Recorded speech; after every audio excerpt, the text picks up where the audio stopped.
the ordinary form of the Roman Rite, what most people in the popular vernacular call the Novus Ordo Mass, what is formerly known as the Mass of Paul VI, or Pope Saint Paul VI, who was the Pope that presided over the conclusion of the Second Vatican Council in the 1960s.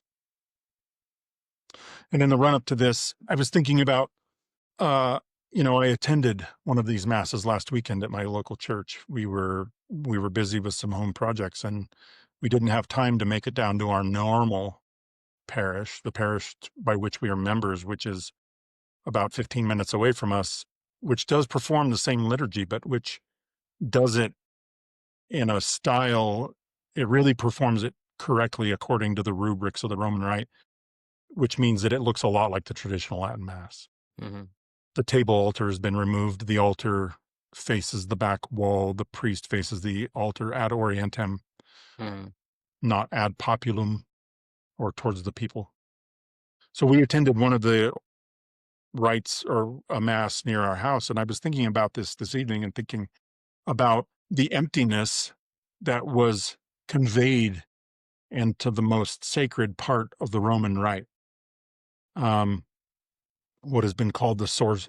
I mean, it is the liturgy around the Eucharistic rite. It has been described as the source and the summit of the Christian life, the Eucharist.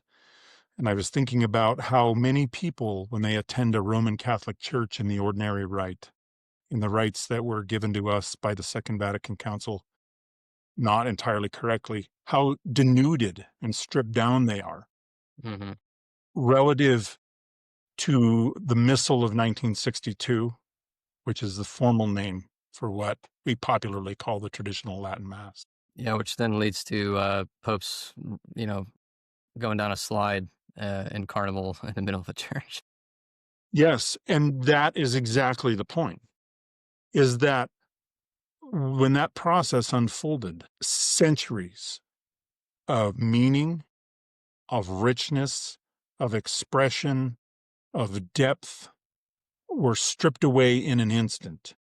And what was left behind were walls that were denuded, altars that were stripped, high altars that were made of marble that were broken away from the wall of the church and destroyed, or were replaced with wooden tables, probably in some cases things more profane than that, maybe a card table, maybe a folding card table. So in this process, I think you alluded to this a moment ago, even the things, Western man is afflicted by the symptom of nihilism, or perhaps the disease of nihilism, even in the places where you would least expect to find it, in the Roman Rite. Since the 1960s, I don't have the exact statistics, but, look around the Western world until the COVID experience, which was a spiritual awakening for Western man in many ways. There had been a long, sad decline of attendance in Catholic churches, in the number of baptisms performed annually, in the number of converts, in the number of people walking away. And why? What were they leaving? They, in many cases, were leaving nothing. They were leaving poor homiletics. They were leaving a priest who said nothing while droning on for hours.